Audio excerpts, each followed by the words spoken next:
Good afternoon, everyone, and thank you for joining us for CFA Society Boston's Women in Wealth Management program. I'm Jeannie Wolf, the CEO of CFA Society Boston, and I'm personally excited about today's topic. Our society has made gender diversity a focus for the last 5+ years, and we've seen small but impactful changes from our efforts. Investment management and our membership is about 20% women, but the good news is the candidate demographics for the charter for Boston are 35% average across all 3 levels. We are confident this trend will continue, especially in light of research that shows women will control a substantial percentage of household wealth by 2030. Yet the number of female wealth advisors is much lower than that. CFA Society Boston, along with CFA Institute, remain committed to a diverse profession, and you can find additional resources and data on our website and CFA Institute's website. Our panel today, led by Patricia Bannon from CIBC, will discuss the development of female talent and other industry trends and strategies to create a more diverse workforce in private wealth management. Patricia Bannon has had a stellar career in wealth management and first came onto my radar over 1.5 years ago when CIBC promoted her to head of equities. Our current board chair, Susan Ferris, also from CIBC, shared the news with us as an example of strides being made in the advancement of women in investment management. Patricia joined the firm in CIBC in 2007 to manage the large growth strategy and subsequently served as a senior investment specialist on the disciplined equity team. Previously, she managed large core portfolios for the mutual fund and wealth channels and was head of the large cap core growth team at Evergreen Investments. She began her career in 1982 at Phoenix Investment Council, where she served in analytical portfolio management and leadership roles. She's a graduate of the Peter T. Paul College of Business and Economics at the University of New Hampshire with a Bachelor of Science degree in Business Administration and an Economics concentration. She also holds the Chartered Financial Analyst designation, which we love to see. Additionally, she serves on the Dean's Advisory Board for the Business School at the University of New Hampshire, where she chairs the Admissions Committee and is a member of the Mentoring Committee. I'm personally looking forward to today's presentation, and now I will turn it over to Tricia. Thank you so much, Jeannie. I'm really happy to be here today, and I want to welcome everyone to today's Women in Wealth Management panel, where we will discuss trends in the industry focused on women controlling an increasing proportion of wealth dollars in the future and the issues that rise as a result of that.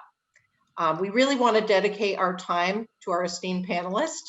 So let's get started with quick introductions. So maybe Jill, Melissa, and Christine, you can provide us a little bit about your background before we get into the actual panel. Thanks, Tricia. Really a pleasure to be here with all of you. I'm Jill Zucker, Senior Partner at McKinsey & Company, the leader of our New York location for the firm. I have led, prior to leading the New York location, our wealth management practice in North America for the last half a dozen years. And as part of that, have led a lot of McKinsey's research on both the wealth management industry overall and this topic of women in wealth has been a passion project of mine, and thrilled that we were able to publish some research this summer. After 6 years of research on the industry, we felt it was time to show our results to the world. So very happy to be here with all of you. Thanks, Jill. Melissa? Wonderful. I'm happy to be here as well. Thanks for having me. I'm looking forward to sharing my experience. My name is Melissa Santis Peterson. I'm the president and CIO over at MFA Asset Management. We're a registered investment advisory firm outside of Boston. I'm a CFA charter holder as well. I have an MBA from Suffolk, and I've been in the financial industry for about 17 years now. The first half of my experience was on the institutional side, and the second half is working here at MFA Asset Management, where I've been able to really work closely with clients to help them support their financial objectives and goals through financial planning and wealth management. So I'm really looking forward to talking today a little bit more about my experiences with working with women and being a woman in the industry as well. Great. And Christine. Hi, so Christine Smith. I am the Regional Diversity Officer for Wealth Management at Morgan Stanley for the New England region. So I cover the states of Massachusetts, Rhode Island, Maine, Vermont, New Hampshire, upstate New York, and Northern Connecticut in terms of our diversity strategy. So that being our recruiting efforts, retention, development of our people, as well as looking at the client work that we're doing to diversify our client base and working with the communities that we're in to support our efforts in that space. So really excited to be here. I came from life insurance prior to this, where I was in talent management and diversity, as well as did my PhD in industrial organizational psychology, where the focus of my research has been on diversity in the workplace. Great. Well, I think we have a great group of diverse panelists here today. So looking forward to hearing your input and insights. So why don't we start with a quick poll question? And Caitlin, if you could put up the poll question.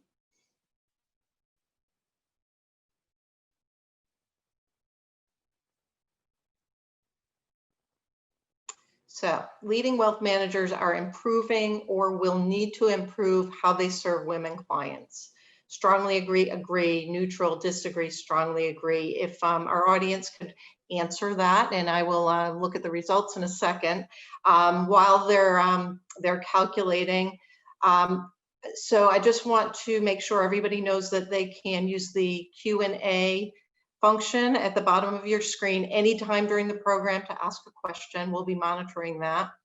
So let's take a look here.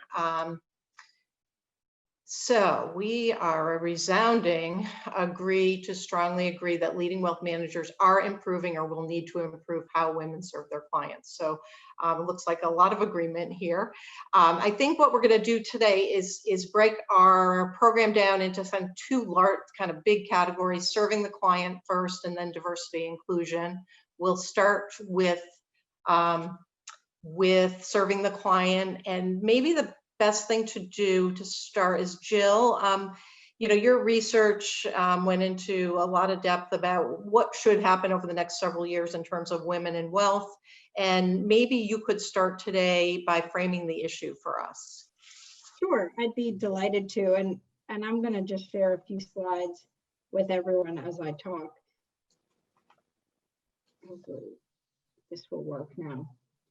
You know, I want to say, where are we today? What is the stage at which we are in? And women are controlling a lot of financial decisions in the household. You know, as we look across decisions women are making in their households, they're controlling all household spending, including auto, in most North American households. And so we believe their influence in financial services is only going to rise. And so today, women control $10 trillion of assets in the US, not a small sum.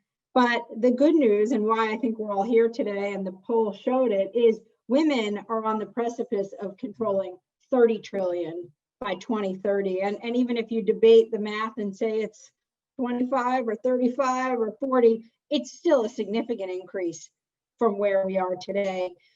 How did we get there to those numbers? You know, basically from three places. You know, basic demographics. Women on average in traditional family and household structures are living longer than their male spouses in traditional households. And so that's one way in which they are outliving their spouses and controlling wealth in their homes. 75-year-old heads of households in America control basically all the wealth. In the US, all the money resides with the oldest Americans. And so therefore, we anticipate that women are going to be the controllers of that wealth in the final years of life.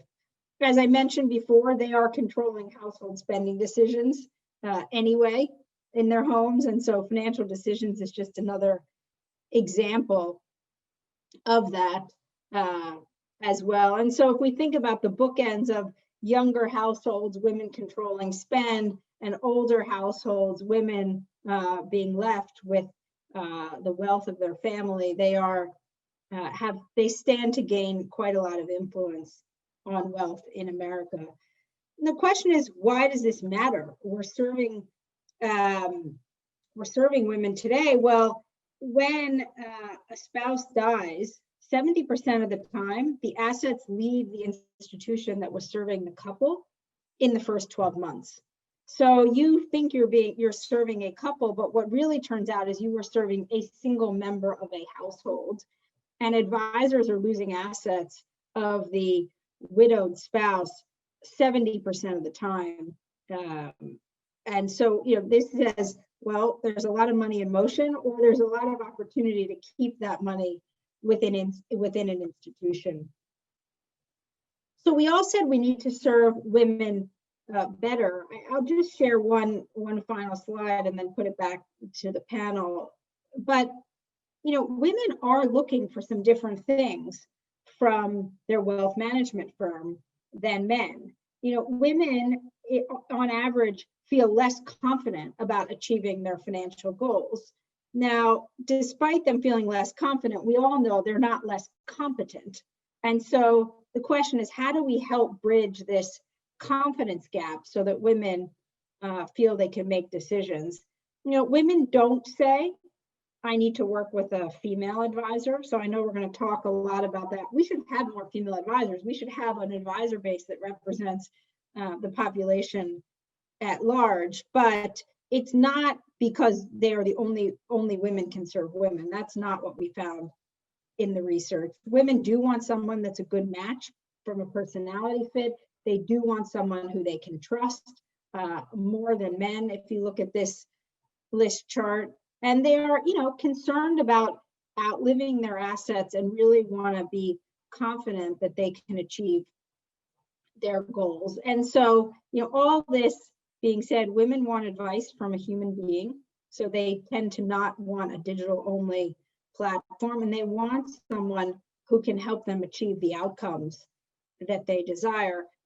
It feels similar to what men want, but actually when we look at the data, as much as it feels a little bit biased, 10,000 women have been telling this us over the last 5 years of the research. And so, as we keep surveying this population, we find that women just feel their needs are not being met. The way in which we communicate to a female audience isn't yet where women want to be served. And so I think, as the poll suggested, we have room to grow as an industry.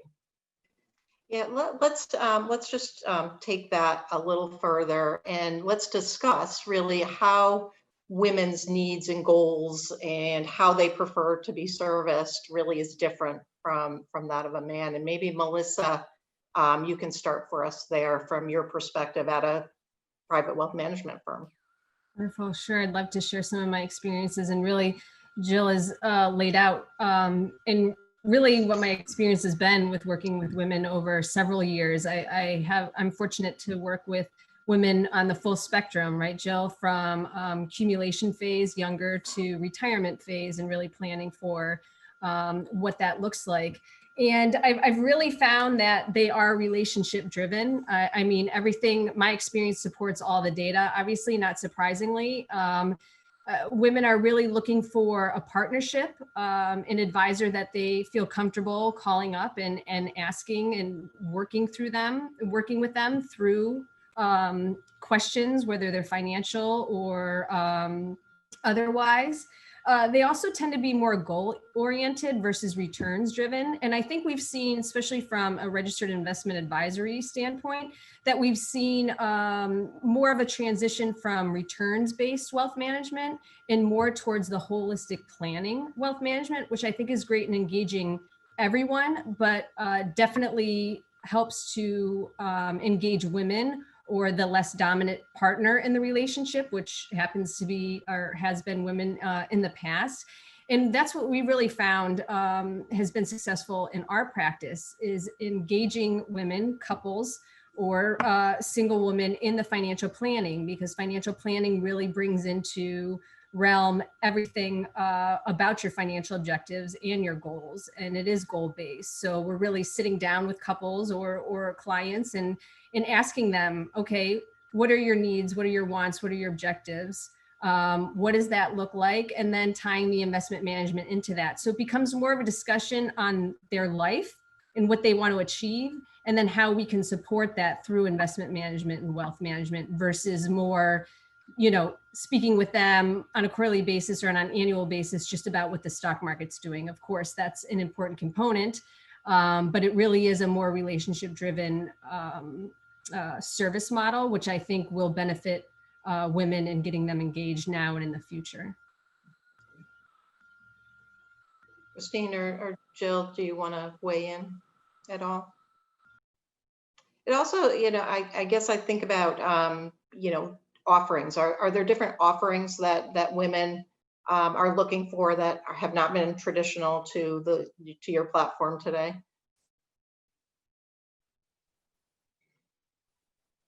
The one thing that we hear from women about outcomes, and Melissa touched on this, is help with healthcare. That's one of the single biggest worries for people of all gender, but really understanding what the trade-offs are around how we support the whole household in retirement and in the latter parts of life. And so healthcare advice, obviously we're not physicians, but how do you pay for it? What are some of the things you need to be aware of, is an area where women rate that very high in terms of the needs, as well as this question of just outliving assets in retirement. Now, women, are much more fearful of that than men. They may be more accurate. I don't know. Melissa would know that better, but part of it is they may live longer, and so they're worried about the money being there for their needs. But to your question, Tricia, of products, I think it's as much about communication, packaging, and discussions than, we have shelves of thousands of products for clients. The question is, which is the right one at the right moment with the right communication for them. But Melissa, you deal with clients every day, so you might have a different view. No, that's a great point. And healthcare definitely is right out there. And that's really why I like the financial planning aspect, because it does take into account, maybe directly what is on women's mind, whether it's estate planning, whether it's healthcare, insurance. And with financial planning, they really are building a blueprint to their financial objectives. So it's easy for them to understand. It's not necessarily lots of stats and rates of returns. It really is, this is what you've outlined to us. This is what we are going to work together to help you achieve. And here are the steps we are going to take to get you there along the way. And I think about the confidence gap, and I wonder what role or changing role education will play in educating the client or the prospect. And maybe Christine, you can start with that. Yeah, absolutely. I think there's a couple ways education plays a role.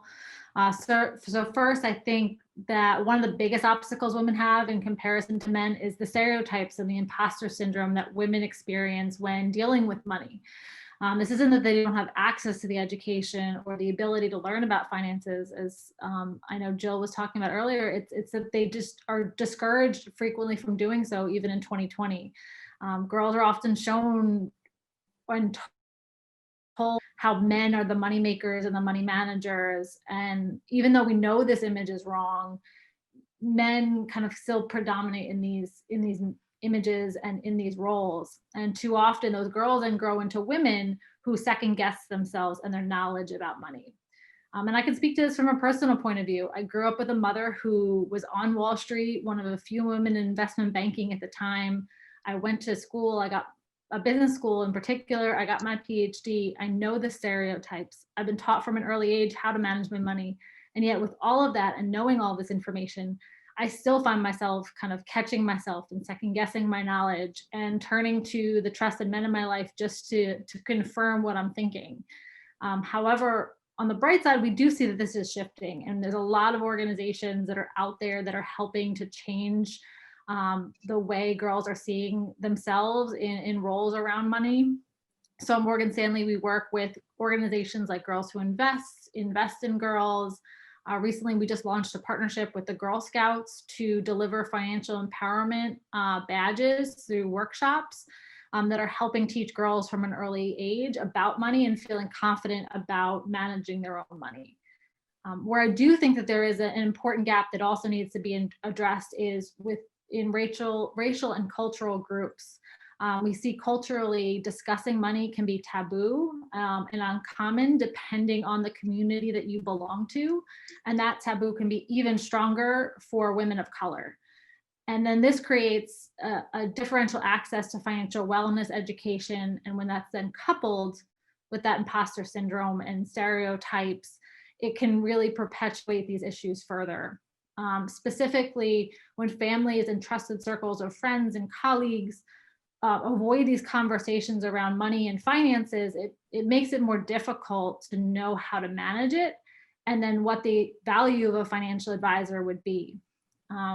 We also see that there's a profound racial wealth gap and that this is exacerbated by gender. And while there's many reasons for this gap, one of the ways that we can combat it is by making sure there's education around finances for all. And we continue to do this work. I know for Morgan Stanley, we have engagements with organizations like Culture Creators, and we've hosted through them different financial empowerment workshops for college students at historically Black colleges. We also created different resources like a Kid's Guide to Money that makes kind of these conversations about money more accessible to younger kids and their parents. And just today, we actually announced a new scholarship with historically Black colleges to provide, in addition to full tuition, room and board, there's going to be a career readiness aspect that financial empowerment is going to be built in to make sure college students are prepared to talk about some of these issues. Lastly, since this is focused kind of on female clients and prospects, I wanted to share that I think when a woman becomes a client, or at least a potential client, she's probably built enough wealth to at least be considering pursuing a financial advisor at that point. And clearly everyone's different, and this may differ from person to person, but from my perspective, I think education becomes even less of an issue here. And again, it's more of those stereotypes and that imposter syndrome, and particularly the stereotypes that an advisor may have, because the woman may come into the situation different than their male clients, where she's asking a lot of questions. And it's not because she's not educated about the topic, but because she just may have a different risk profile. And then that feeling of a lack of confidence around the topic, that she's asking a lot of questions, even though she knows finances and is financially savvy herself. So I think it's important to engage with women also in the way that they want to engage. So some may want that trusted advisor advice. Some may want to kind of test things out and get more comfortable with the topic first. So it's important to be flexible and understand where that woman is in the process. I know for us, we try to be as flexible as possible, offering everything from kind of the self-directed options, as well as then obviously the full financial advisor advice, and then hybrids where a woman can decide if she wants maybe a virtual advisor that she can talk to, but also then go and test things out herself and learn a little bit about the investment options that are out there. So just to quickly summarize, I think education does play a role when it comes to wealth building, but I think particularly when we're talking about clients and prospective clients for women, I think a lot of it comes down to how society has viewed the typical client and what that prototype is, and then how people who don't fit that prototype may feel uneasy in those situations. That's terrific. And what really hit home to me there was starting young, starting with the girls, and building the confidence and building the knowledge and just letting it happen organically. And it does sort of make me wonder, when you're serving women clients, is there a noticeable difference between a younger generation and an older generation of clients? And you know, Melissa, Jill, or Christine, happy to have any of you answer that. Yeah, I can start there. I really haven't noticed as much of a difference as you might think, perhaps. You know, although what they may be more worried about or more interested in is different, they are still looking for someone who they can bounce ideas off of, advise them on, you know, certain options, what would be best, what the consequences would be to those. But I haven't noticed anything substantially different besides perhaps goals. And I agree, it's wonderful to hear everything that's been going on as far as starting early and really building up the confidence in women. And I think just to take it a little bit further, it's good to see a lot more transparency in the industry as well.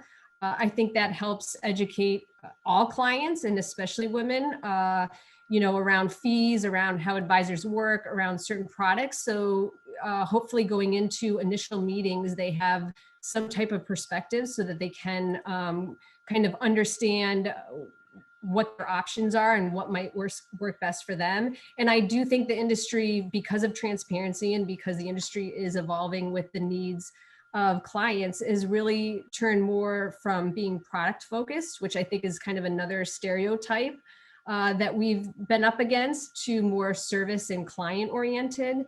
And I think that serves everyone better when really it doesn't matter, especially for us, we're product agnostic, but we can really sit across from clients and talk to them and offer them the best solutions without having any type of products or any type of commissions to that. And I think it really does open up the trust to a certain extent, and allows women of all ages, clients of all ages, to really get more comfortable with the idea of advisor being more of a partner versus someone that they could be intimidated or don't necessarily understand exactly all the bells and whistles that they may be working with for their investments or financial planning needs.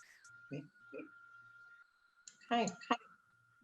Let's just finish this first part of the program, just with each of you, sort of talking about maybe what you think the biggest challenge is and what the biggest opportunity is here. Christine, do you want to start? Sure. I mean, I think just reiterating what I shared, I think we have that opportunity to educate younger girls and start earlier to break down those stereotypes when discussing money. But then I also think that there is continued opportunities to better prepare our advisors for gender and cultural differences that they may encounter when working with clients from different backgrounds and trying to make sure we're meeting their needs when managing their money. Great. Jill? I would echo what Christine said. I think the biggest challenge is changing the advisor mindset. I mean, Melissa obviously already really gets it and probably is wonderful for her clients, but the average advisor, and we interview women and say, what is it like to deal with this financial institution? And we hear from, very wealthy women, my advisor only calls when there's a cash management question. They never call me with an investment idea. Why are they moving their money at the rate of 70% when they have control and their spouse unfortunately passes away? And so we see the advisors are not serving this couple, they're just serving the wealth creator in most instances. And so I think getting advisors to change the way in which they work, the way in which they involve the whole family. I just put a basic question out there. As an advisor, how do you have the email address and telephone number of all the women associated with the account? The spouses, the children, and sometimes you get these blank stares back, which is, makes you realize there's more room to go. So I would follow on to what Christine said. To me, that's the challenge we need to overcome. Great, thanks. And Melissa? I would agree. I also think I do. I would agree with that. That's definitely the easiest part to start with. And I think as the industry continues to evolve to more of the service industry, I think the opportunity is just more holistic wealth management. And I think that does help engage not only clients, but their children and grandchildren, and really making sure that you understand your client well. So I think the challenge is changing some advisors' minds and how they look at things. But I also do think it is the industry and looking at wealth management, not as like wealth management returns, investment oriented, but really wealth management, holistic objectives, financial planning, in partnering with someone versus it just being, driven by returns. Great. Well, thank you. This is going to segue very nicely into the next portion of our program. So why don't we put up the second poll question? Wealth managers are achieving their goals on diversity and inclusion. Strongly agree, agree, neutral, disagree, strongly disagree. And I think we're going to have another consensus here today. And I think it's unfortunate, but I think it highlights an issue out there, and we will be talking about diversity and inclusion. So strongly disagree, 12%, disagree, 73%, neutral, a little bit, agree, a little less, and strongly agree, 0. So it really does highlight we have an issue here. So as we move into this part of the program, let's start with a broad question, and that is the private wealth industry structured to serve the changing demographic that we see? If so, in what way? If not, why? And what needs to be done to really make more progress here? So let me start with Christine on that. Yeah, so I mean, I think the first thing is kind of thinking about diversity and inclusion and what it really is, to talk about how this then impacts us. So I think that it's important, we talk about diversity and inclusion, but it's really, to me, diversity, equity, and inclusion. So first there's diversity. And when I say diversity, I'm referring to the mixture of backgrounds and experiences. We frequently use this word diverse in corporate settings to refer to someone who is non-white or who is a woman. But I challenge us to really think about this the way we think about a portfolio. So when you talk about a diverse portfolio, you're talking about that mixture of investments. But when we look at organizations, we need to look at that mixture of perspectives and voices. And a lot of those perspectives come from our lived experiences that arise out of our different identities.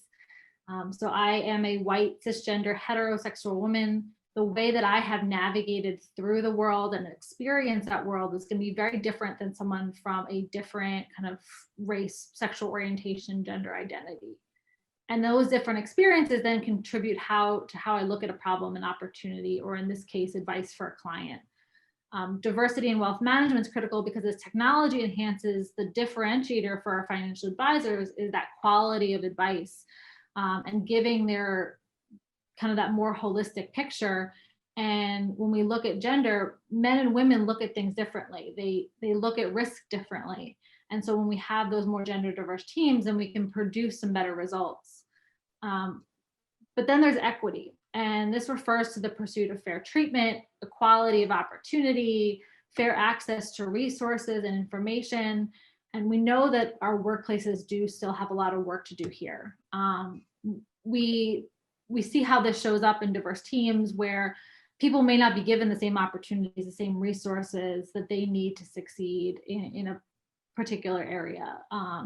So for example, we frequently see women take more secondary roles on teams, whether it's maybe the junior person or the support staff role, whereas men are in more of those lead roles. And we also see that men have more access to mentors and sponsors and different networks that can help them kind of in their chosen fields.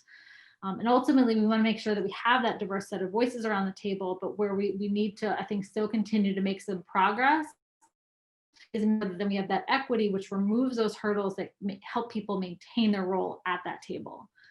And then there's inclusion. So those are how those diverse voices and perspectives are heard. So in wealth management, who is being heard when making client recommendations? So we talked about maybe the woman in a marriage who is working with a financial advisor who may not be heard, or the women financial advisors who are at the table, do they also get a chance to be heard? And like any work product, when we have those different perspectives and they're valued, that makes the difference. But we see that unfortunately, sometimes voices intentionally or unintentionally are just silenced or unheard. And that then makes an impact of how holistically we can make those goals. So in the end, we really need to strive to create these environments that create diversity, equity, and inclusion. And I think we're making progress, but we do still have some work to do. And we had a question, just somebody would like you to sort of explain holistic management, exactly what you mean by that. I think just a holistic approach of how do we make sure that we're looking at the full picture for the client. So financial planning, are you looking at all the different options you can be presenting to them? Are you creating a team structure that's also allowing everyone to contribute in different ways? Or is it one person leading the charge and then you just have other people supporting those efforts? So are you working together to achieve those goals rather than again, having that one person setting the direction, everyone just kind of following that. Great. Melissa? Yeah, I'd love to follow up on that. Christine obviously made some great points, and I often say that wealth management is a combination of art and science. We bring our expertise, we bring our knowledge, but we also bring our perspectives. Which obviously makes having a diverse team of diverse knowledge, of diverse perspectives extremely important. My experience at MFA, we work in teams. So although there may be one lead on a client, we're all very involved in certain aspects of that client's holistic planning. And I think giving everyone a say at the table, understanding the perspectives, playing to their strengths, whether they're the softer side skills or the technical skills, I really think is the most advantageous way to serve any client. And I think as we see kind of the industry as it stands today, we are seeing more of a team-oriented approach. And I think that not only supports the client better, but it also supports the employee, right, better, because now you've got a team that hopefully will continue to lift you up, to help mold you, to give you exposure to other elements of the practice, whether it is interacting with clients or it's investment management or it's financial planning, but really giving you kind of an opportunity for the exposure and to really get experience and be able to hone in on what might be where you would like to focus your efforts in the future. And so I think, at least from my experience, that's been a really good way, both for myself, but also for serving my clients in the best that they can. Yeah, I would love to just build off that. I think for us, the team piece, and I know Melissa, we had talked about this even in the prep call, just teams for us too have been tremendous. I think just for bringing better value to any client from any background. But it also, you have so much information you're taking in today. I mean, with technology, you can have information overload, and you have now teams that can have specialized roles where it's okay, you're going to take care of this piece of the relationship, or you're going to focus on this type of investment solution, or whatever it may be. I think having those specialized roles that each person can contribute to again, make sure you're positioning it in the best way for your clients is really helpful. But then again, that gives a chance for diverse perspectives to come together, because you're not in this sole practitioner model anymore, where you have to be the only person handling all of this, and you have to kind of have all the answers yourself. But now you can have that team collaboration that I think then brings more value, regardless of who you're working with. But particularly, I think going back to what we talked about earlier, for women who are trying to just make sure they have the full picture for themselves. We talk about the importance of team a lot, and team having a common goal or common purpose, but people on the team having different skills and capabilities to, that can leverage the team to its utmost. So that's great. I want to also talk about the part that education plays on this side of the business. Do advisors possess the right skills and capabilities to sort of serve this changing demographic? And I had a question from a participant who said, I'm 57 years old. Is it too late to get into the wealth management industry? And I think that maybe if you can answer that as part of this question, that would be great. And Melissa, why don't we start with you? I think I can answer that off the bat is, if anything, it could make you more valuable because you're bringing in a different perspective into the industry. And I think all of our life experiences, whether they're professional or personal, play into the advice that we provide to clients and to our colleagues. So I think it's never too late to do that. The industry is always changing, always evolving. And if you like to learn and you like to keep up on recent developments in technology, I think it's never too late to transition into being an advisor and helping other people out. Tricia, I'm sorry, what was the first part of the question? I was just talking about education of the financial advisors, and do the financial advisors generally possess the right skills today, skills and capabilities, or does that need to change over time? Yeah, I think it is changing a bit, because I do think it is important as an advisor and as a team, building a team that does have the correct capabilities, does have the certifications, is up to date on the technology, because technology has really changed our industry, especially over the past 5 to 10 years, as far as being able to integrate that, leverage that, make the whole planning process, the whole wealth management process so much more efficient. So I think we're going that way. Certifications like the CFA charter are important. CFP, certified financial planners, tax estate planning. I think all of that is really important. And I do think ensuring that people do have a certain level, a certain standard of that knowledge is even more important than perhaps, you know, a decade or two ago, when we think of kind of the stereotypical advisor who was just, you know, playing the stock market and, you know, just building relationships based on that. I think it's more important to be more well-rounded and have that, you know, level standard, so that you can provide clients with the amount of knowledge to be able to now provide them solutions for things from estate planning to insurance. Thank you. Jill or Christine? Okay. Well, I would just say, I mean, the average age of advisors in the industry, you know, we track it, is, you know, somewhere around 57 actually. And so, you know, that means there's a long career ahead of you. As Melissa said, lots of opportunity, and clients are looking for someone who has some life experience often. It's both, as Melissa said, an art and a science, and bringing that life experience to the table with your clients is always helpful. And so, you know, it is an advisor force where I think you're more successful as you age over time. So I would encourage you to give it a shot.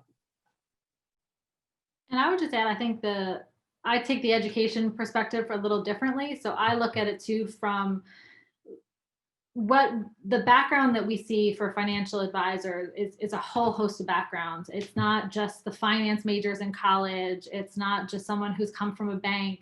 You can come from all different sorts of backgrounds to come into this career path. So one of the things that I'm focused on is education about careers in wealth management, because I don't think enough people know about what a financial advisor truly does. They have a lot of stereotypes and myths about what it may look like, but I think making sure we're educating people about why this is a great career path and what it could mean for them is important. And I think also breaking down some of the myths or stereotypes that may hinder people because they don't feel like they fit in this career, and making sure that they can see themselves in it, because I think then that opens up doors to say, this is actually a great match for your skill set, even though if you've never worked in finance before. Yeah, good, great point. So obviously from the poll, there is a strong opinion that we haven't done enough in the industry for diversity, inclusion, diversity, equity, and inclusion. And I thought I would just get maybe each of you to, talk about, why you think there has not been more progress up to this point. And then are we maybe at a juncture right now where things really have come to the forefront, and we're making real actions and really going to start to see more progress going forward? Jill, do you want to start with that? Yeah, I think, and maybe I'll just zoom out one level. We've, in addition to the wealth management research published with the Wall Street Journal and the Lean In Foundation, Women in the Workplace every year, we track over 300 companies' pipeline of women. It tracks 12 million employees in the US and 40,000 individuals who share their experiences in a deeper survey. We are at a juncture right now for women in the workplace, full stop. 1 in 4 women are contemplating leaving the workplace or stepping back on their career, largely driven by the pandemic. And so we had seen all the strides that we had been making. We've been tracking this data for 5 years, have the potential to be wiped out in 1 year if this comes to fruition. Women, for the first time, state this attrition likelihood for the first time greater than men. It used to be equal. You know, am I going to stay in the workplace another year? Men and women would answer exactly the same. And this year, 1 in 4 women are saying, no, I'm going to step out. That's 2 million women. That's the equivalent of the number of women that graduate every year from college and graduate school programs. It's a big deal. And so I think, you know, all the things we've been talking about, the teaming, making sure people don't feel like they're alone, they're not an only in the room, is so important. You know, the client service aside, what we need to do as institutions to rally around those women, and women, Black women in particular. It's even more stark in terms of the numbers, the contemplation of leaving. Women, Black women only represent 10% of our workforce in America. At corporate levels, we need to do a lot to help retain those women and grow them in the ranks. So, you know, zooming out a little bit from wealth management, I think it's a bigger problem of which we as a wealth management industry certainly need to address and do our share. Great. Agreed. Christine? Yeah, I mean, I would echo everything Jill said. I think I also, I mean, going back to the point about education and frankly, for lack of a better term, marketing this career, like, I think there's just a lot of misnomers about it, that I have a lot of conversations where people just are like, oh, that's not for me. This is not the path that I want to take. I want to be an entrepreneur. Well, this is an entrepreneurial type business. Like there's a lot of things that I think are a better fit for people than they realize. And I think we need to do a better job of making sure we create that path. And I think there is a lot of stereotypes about financial services more broadly when it comes to diversity that get lumped in with wealth management that I think we could break down if they understood. I mean, I frequently talk to candidates about there's more flexibility in this business than you would think. I mean, there's a lot of work to go into it, but it's not, you're sitting just at a desk every day working the way you would in another financial kind of role. So I think it's breaking down some of those stereotypes that people have about this industry, and also making sure we're working with our advisors to make sure they see the prototype of a successful candidate in a different way, that they see kind of the different experiences and how that contributes to success, because I think they have an image of, okay, this is a resume I'm looking at, this is what is going to be a great fit with my team.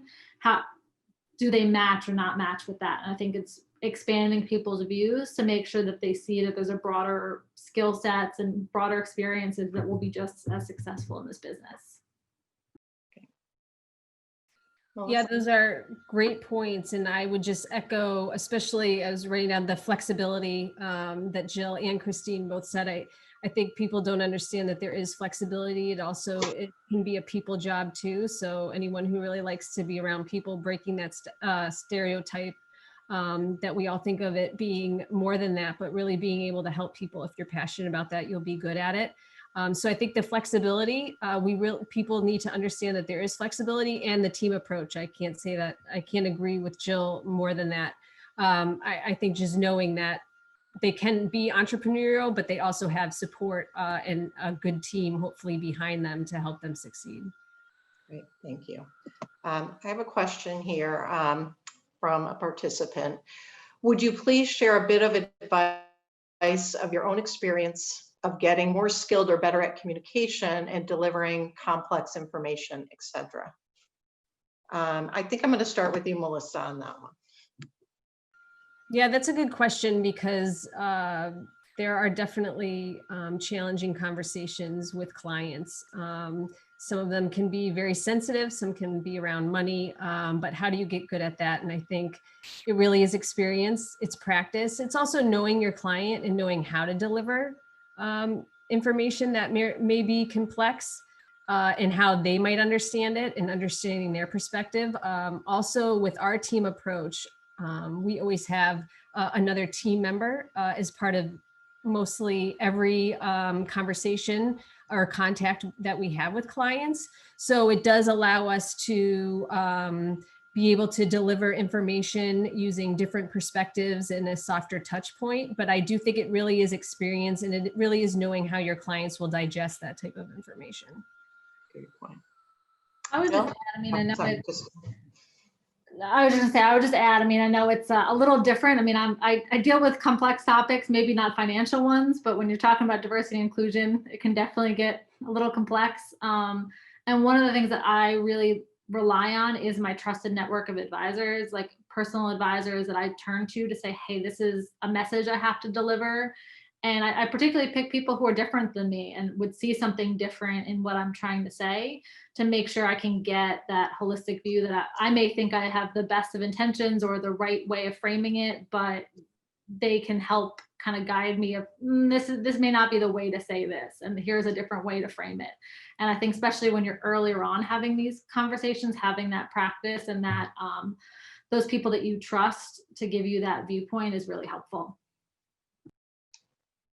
Jill? I would echo what was shared. I mean, one of the things I feel fortunate that I've had, mentors and sponsors along the way who've given me feedback. So I would take that feedback. It can be difficult to hear in the moment, but whether it's on notes you send and how you may have sent it differently or how you present in a meeting, ask people for feedback and just be prepared to take it and not argue with what you hear, but reflect on it and see how you adapt your own style.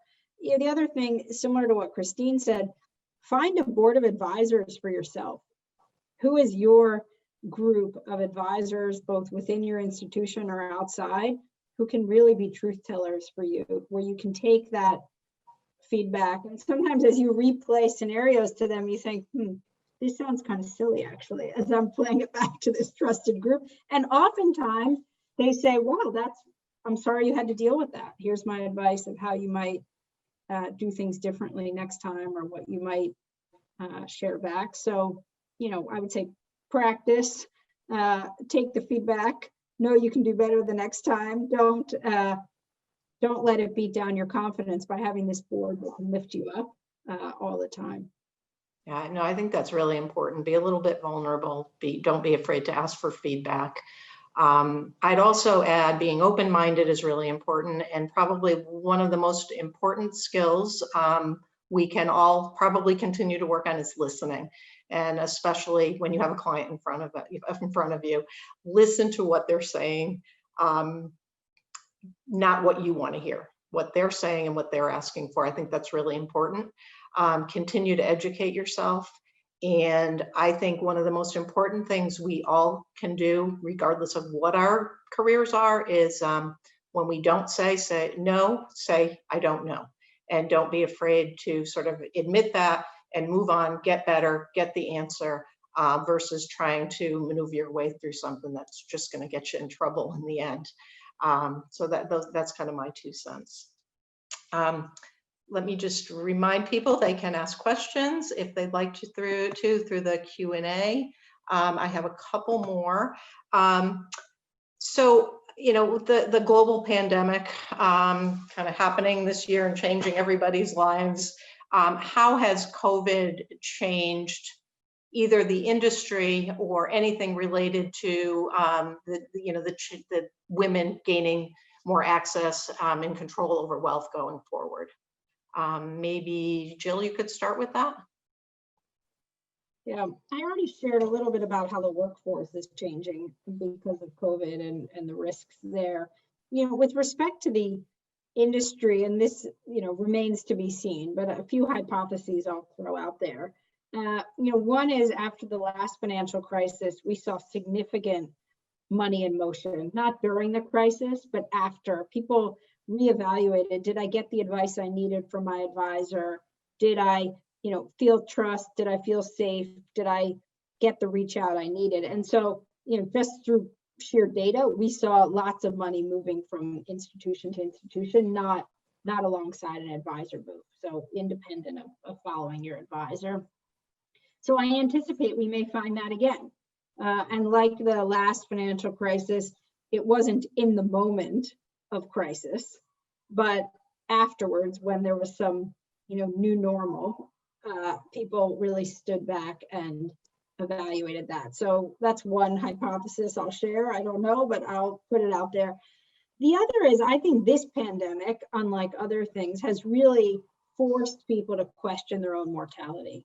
As we've seen, this humanitarian crisis, and we've seen the deaths in our population, which are, staggering and devastating, I think people will question their own mortality more. And so the needs of insurance as an asset class, as part of the portfolio, I suspect may go up.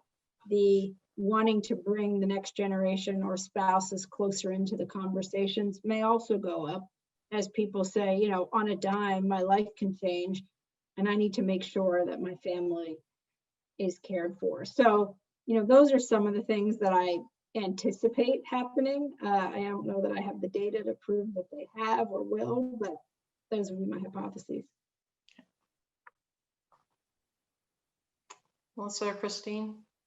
I'll just quickly touch on this. I think for us, it's been the biggest things I've seen are how we're connecting. This is an in-person business. I know it was a transition for a lot of our advisors who are used to being in an office or being in person with their clients, to being at home and having to navigate, whether it's calls or Zoom, and dealing with things electronically. Luckily we had the infrastructure to help with some of that, but it was definitely a transition that they couldn't just sit down and hand them some papers and talk them through. It was now, okay, we got to screen share, and we got to have Zoom, and we got to figure out how to do this in a way that keeps the conversation going when we can't be in person, and are also navigating our own fears and kind of questions about what's happening. And I think we've adjusted, but it's definitely a different way of working. And then particularly when we're looking to bring women into the business as a potential hire, how we network with them has changed. It's not the same events, it's not the same connection points. So trying to be creative in creating those same environments, but in a virtual way, that I think has taken us some time to adjust. I think the field is getting there, but it definitely was a very different way of operating for us. And then I think the other piece is, especially for when we look at the recruiting aspect of it, the markets have been so volatile that I think there's some concerns, specifically from women trying to enter the business of, is this the right time to make this career jump? I know I've talked to a lot of more seasoned advisors that are like, this is a great time to be in this space, but I think it's a little scary for people trying to enter, to be like, I have to build up a client base when things are so uncertain right now. And I think just navigating those conversations is really important as we navigate this pandemic. Very true. I think for us, from my point of view, transitioning to 100% virtual during this with our existing clients has been pretty seamless. We've had everyone really embrace the technology, and it does allow us, again, to have as personal a connection as we're going to over Zoom. So that's been good. But again, the flip side that both Christine and Jill have already touched upon is it is challenging as far as prospecting and networking, right? Because we're not going to just meet each other at a luncheon or a presentation. And what does that look like going forward? And that's still a challenge that we're still grappling with in creating a virtual networking world. I did want to touch on, Jill was saying that as far as this could be an opportunity with the pandemic, or, because there has been money movement historically when we do see large market swings or black swan events, if you will. And I would echo that. I actually think, advisors who know their clients well and are confident in their service model use these times as an opportunity to really reach out to prospects, or have conversations with prospects or people who haven't had good experience with their advisor, or looking to an advisor for the first time, because there's nothing more telling than going through the 2000-2009 crisis. And now we've got a pandemic going on to really make you question, am I getting the service? Am I getting the benefits from a financial advisor that I need? Are my questions being answered? Am I feeling secure? Or is it time? Is this the catalyst to go to advisor? Because things like this happen, and they're going to happen more and more. We used to say they're black swan events, but now it seems like we've been having more black swan events over the past decade than that. So I think to your point, Jill, it is an opportunity. And I think it is an opportunity for those looking to enter the industry too. If they can really set themselves up with a service structure and a team that they're confident in, it is an opportunity to really go out there and grab the clients that are not being serviced correctly and need more of that holistic approach and hands-on approach. Great. I have a question here from one of our male counterparts. He wants to know, how can men approach this area of the market with sensitivity and not appear to be pandering? Maybe I'll share two thoughts. I mean, one, as an advisor, I think you can just listen the way you would to any of your clients, but really listen and make sure that you aren't just going to your standard set of insights and assume that that's what your female client wants to hear. I think with respect to the gender and inclusion and diversity topic that we were talking about in the second half of this conversation, I think really women and diverse populations need allies. And what does it mean? It means to, speak out for other populations who don't feel they yet have their voice. It means to kind of really watch what's going on, to give an empathetic ear to the experience. I mean, one of the things I will personally share through this, through the racial protests this summer, I reached out to many of my colleagues, Black colleagues, and, as I had conversations with them, I realized how little I knew. I thought I was a good ally, but I really realized I didn't understand their experience. I had never really stopped to think about how different it was than mine. And so, regardless of the population that we're talking about, really listen, ask people how their day was, what they did on the weekend, listen to the cues that suggest the experience is different than yours, and don't just assume that everything is the same for all diverse populations. So, both the client side, but also, for our colleagues, I think there's a lot more we can do to be better allies to different communities.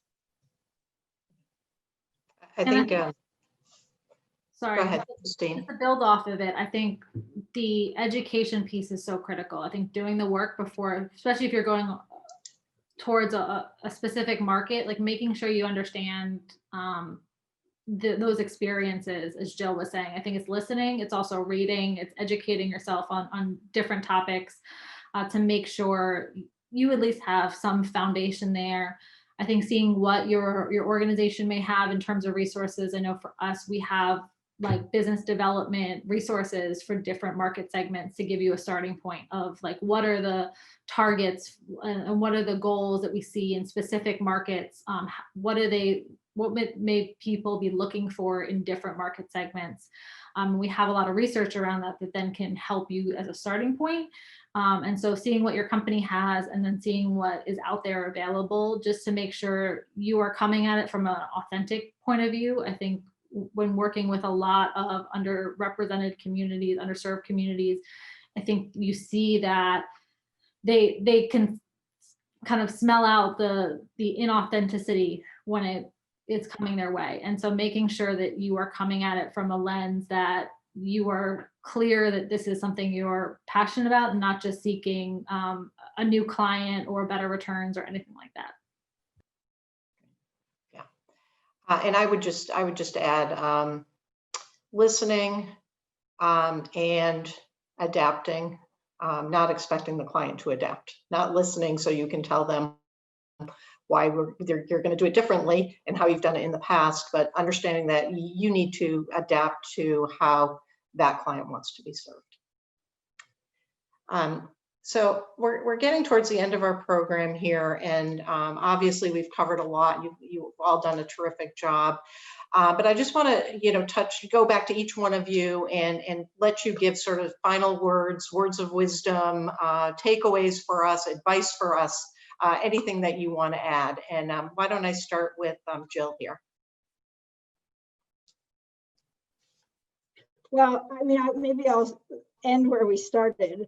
You know, women are set to control $30 trillion of wealth. So we as an industry should go out and serve them well, serve them as they want to be served. And so there's, as you know, we've talked about, lots of opportunity, lots of growth for those of you looking for careers in the industry, and lots of things that we can do for women as they gain stature in terms of wealth owners in the US over the coming decades. So I would encourage all of you to think about that. And then, you know, on the side of what we can do within our own employers, you know, really this point of allyship, you know, both within our communities. You know, I look at the women that, you know, form my sisterhood in my workplace, but also, you know, what we can do for other populations that we're not a part of to raise them up, to help them be successful. You know, we're so much better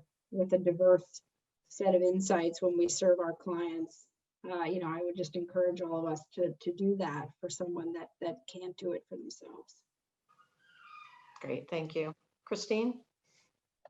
Yeah, I mean, I think the biggest piece of advice is a simple piece of advice. Just don't make assumptions. Understand that the female market and how women may differ on their interests and their risk tolerances is something to understand, so we can better position the solutions that are most meaningful to them.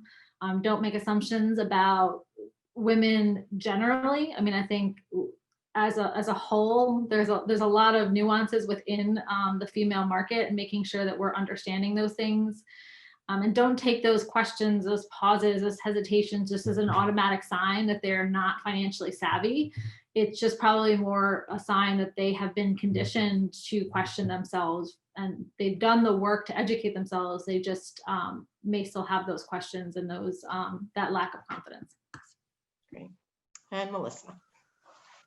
I would just end with, you know, wealth management is a very personal business. I think the industry continues to trend in the right direction as far as becoming just much more service oriented, much more about the client and less about the product. And also just the way we're approaching that, as we talked about today, with the team oriented approach, I think is beneficial on both aspects. And I think also, I mean, there are so few of us out there in the financial industry. I think it really is just supporting other women too, in other cultures as well, and just pulling them up along with us. I can't say that enough. I think, you know, I've had mentors along the way and still do. And I think just having another woman who's kind of gone through some of this and has continued their success, I think it's more important now than ever for us to just continue to keep pulling each other along. Agreed. Well, I want to say thank you to all the participants, but also to our panelists, and thank you for your many insights. Obviously, this is, you know, there's challenges that we face moving forward, but this is a huge opportunity if we can get it right, not only for us as individuals, but for our private wealth management firms. So thank you for joining us. And I'll close it out. I will echo my thanks on behalf of CFA Society Boston. This has been an issue we have been focused on, laser focused on, and will continue to be.